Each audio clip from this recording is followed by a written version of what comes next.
प्रेयसीच्या घरात रात्रीच्या वेळी आढळलेल्या प्रियकराला प्रेयसीच्या नातेवाईकांनी बेदम मारहाण केल्याने प्रियकराचा मृत्यू झाल्याची खळबळजनक घटना बुधवारी संग्रामपूर तालुक्यातील सावळा या खेड्यामध्ये घडली।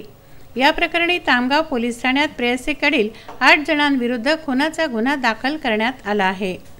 पोलीस सूत्रांनी दिलेल्या माहितीनुसार 32 वर्षीय ज्ञानेश्वर देवेंद्र घिवे या युवकाचं लग्न झालेलं असून त्याच्या घरासमोरच राहणाऱ्या एका युवतीसोबत मागील 2 वर्षांपासून त्याचे प्रेमसंबंध होते।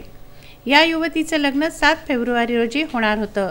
दरम्यान 4 फेब्रुवारीच्या रात्री 8:30 वाजता ज्ञानेश्वर घिवे हा युवक प्रेयसीच्या घरात लपून बसलेल्या स्थितीत आढळून आल्याने प्रेयसीच्या नातेवाईकांनी त्याला कुऱ्हाडीच्या दांड्याने बेदम मारहाण केल्याचा आरोप मृतक ज्ञानेश्वरचे वडील देवेंद्र घिवे यांनी पोलिसात दिलेल्या तक्रारीत केला आहे। या मारहाणीत ज्ञानेश्वरचा बुधवारी 5 फेब्रुवारीला शेगावात उपचारादरम्यान शासकीय रुग्णालयात मृत्यू झालाय। येथे फिर्यादी देवेंद्र रामनाथ घिवे यांनी काल दिनांक 5/2/20 रोजी तक्रार दिली।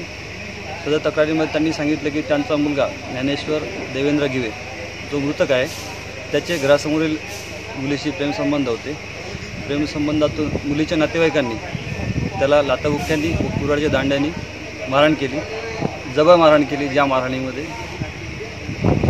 ज्ञानेश्वर घिवे हा मरण पावला आहे। अशा रिपोर्टवरून पोलीस स्टेशन तामगाव येथे अपराध क्रमांक 24/20 भादवी कलम 302, 143, 147, 148, 149 नुसार गुन्हा दाखल झालेला आहे। सदर गुन्ह्यात एकूण 8 आरोपी असून 2 आरोपी अटक करण्यात आले आहेत। 6 आरोपी फरार आहेत। सदर गुन्ह्याचा तपास वरिष्ठांच्या मार्गदर्शनाखाली सुरू आहे।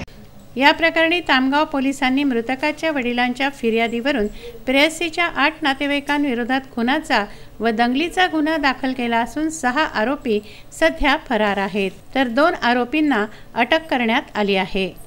प्रशांत खंडारे, विदर्भ न्यूज, बुलढाणा।